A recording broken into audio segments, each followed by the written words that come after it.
అందరికీ నమస్కారం. Welcome back to my channel. 2019 ఓటమి తర్వాత పోరాడం, నిలబడ్డాం. 40 దశాబ్దాల టీడీపీ పార్టీని కూడా నిలబెట్టాం. ఎన్డీఏ గవర్నమెంట్ని కూడా నిలబెట్టాం. ఇది 12వ ఆవిర్భావ దినోత్సవంలో జనసేన అధ్యక్షులు శ్రీ పవన్ కళ్యాణ్ గారు చేసినటువంటి స్టేట్మెంట్. ఇక్కడ టీడీపీలో ఉన్నటువంటి మెయిన్ నాయకులకి లేకపోతే స్పోక్స్ పర్సన్స్కి వాళ్ళకి ఇబ్బందులు ఉన్నా వాళ్ళు బయటకు మాట్లాడట్లేదు. ఆ యొక్క సపరేట్ కాంటెక్స్ట్. అండ్ సోషల్ మీడియాలో కానీ ట్విట్టర్లో కానీ దీనికి కౌంటర్లు పడుతున్నాయి. ఓవరాల్గా పవన్ కళ్యాణ్ గారి స్పీచ్ మీద అప్పుడేమన్నాడు, ఇప్పుడేమన్నాడు, అప్పుడు హిందీ గురించి ఏమన్నాడు, ఇప్పుడు ఏమన్నాడు, అప్పుడు కులాల గురించి ఏమన్నాడు, ఇప్పుడు ఏమన్నాడు అని నేను రీసెంట్గా నా వీడియో చూశాను.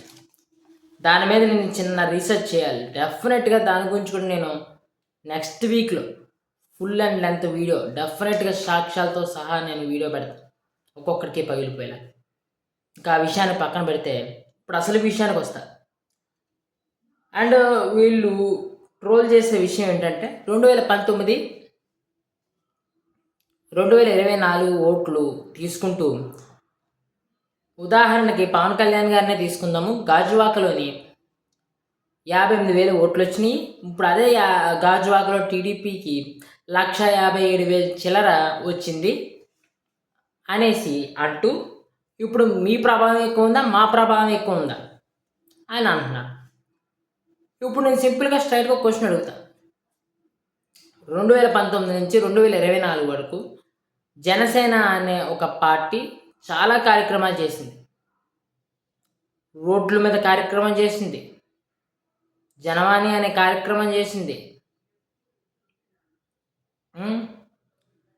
ఇలా అనేక కార్యక్రమాలు చెప్పుకుంటూ పోతే ఉంటానే ఉంటాయి. ప్రతి సమస్య మీద అసలు ఫస్ట్ సమస్యని ఎత్తిందే జనసేన. అదే భవన నిర్మాణ కార్మికుల సమస్య, దాని మీద జరిగినటువంటి పెద్ద ర్యాలీ. విశాఖ స్టీల్ ప్లాంట్ మీద, ప్రత్యేక హోదా మీద, దాని మీద ఫ్యాక్ట్ ఫైండింగ్ కమిటీ అంటూ ఎన్నో రకాల పోరాటాలు చేసింది. అఖిల పక్షాలు పెట్టండి అని అడిగింది. అప్పుడు అధికార పక్షం మాట్లాడలేదు, ప్రతిపక్షం మాట్లాడలేదు. ఏది విశాఖపట్నం మీద ఇన్ని పనులు చేసిన పవన్ కళ్యాణ్ గారు నిజంగా ఇప్పుడు గాజువాకలో పోటీ చేస్తుంటే డెఫినెట్గా నగ్గేవారు. 58,000 ఓట్లు వచ్చాయి, ఇంకొక 50,000 ఓట్లు రావాలి.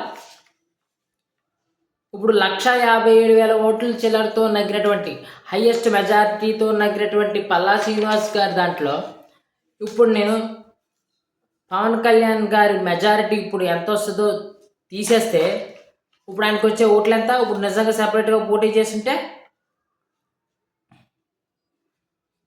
యథవా తక్కువలో డిస్కషన్లో లాజిక్లు తీయకండి, దానికన్నా దారుణంగా లాజిక్లు తీయగలను. డైరెక్ట్గా పాయింట్కి వచ్చేద్దాం. చంద్రబాబు నాయుడు గారిని అరెస్ట్ చేసి 53 రోజులు జైల్లో పెట్టాడు జగన్మోహన్ రెడ్డి గారు. 53 రోజులు మీది 40 సంవత్సరాలు సుదీర్ఘ బలం ఉన్న పార్టీ కదా. 53 రోజులు ఎందుకు మన చంద్రబాబు నాయుడు గారు జైల్లో మగ్గిపోవాల్సి వచ్చింది? మీ దగ్గర సఫిషియెంట్ లాయర్ లేరా? బెయిల్ తెప్పించుకోలేకపోయారా? లేకపోతే ఎలక్షన్స్ దగ్గరగా ఉన్నాయి కాబట్టి ఒక సింపథెటిక్ డ్రామా ఆడదాము అని అనుకున్నారా?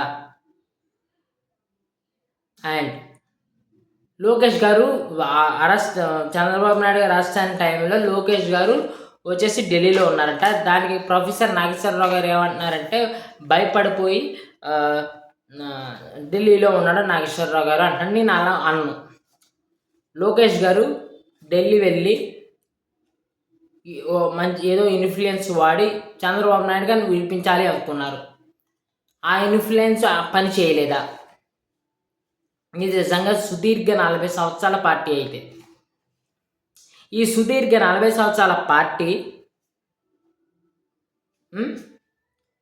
చంద్రబాబు నాయుడు గారు 53 రోజులు జైల్లో ఉన్నప్పుడు ఆంధ్ర రాష్ట్ర వ్యాప్తంగా ఎన్ని రకాల ప్రొటెస్టులు చేశారు. నేను హైదరాబాద్లో ప్రొటెస్టులు చూశాను. ఒకసారి 2 సార్లు. అది ఐటీ ఉద్యోగులు చేసినటువంటి ప్రొటెస్టులు. అది కూడా అక్కడ గవర్నమెంట్ ఆపేస్తే ఆగిపోయినవి ప్రొటెస్టులు. ఇక్కడ ఎంత బలంగా చేశారు. నేను ఉదాహరణ చెప్తా. చంద్రబాబు నాయుడు గారిని కలవడానికి వస్తుంటే పవన్ కళ్యాణ్ గారిని అరెస్ట్ చేస్తారని ఆలోచన రాగానే పవన్ కళ్యాణ్ గారిని కాపాడుకోవడానికి ఎలాగైతే వచ్చారో అంత బలంగా మీరు చేశారా? వైజాగ్లో జనవాణి కార్యక్రమాన్ని జరుపుతూ అని వెళ్తే అరెస్ట్ చేస్తారేమో అని నిర్బంధం జరిగితే అక్కడ జరిగిన విధంగా ఎంత బలంగా అక్కడ వచ్చి కార్యకర్తలు నిలబడ్డారో మీరు వచ్చి అంత బలంగా మీరు నిలబడ్డారా?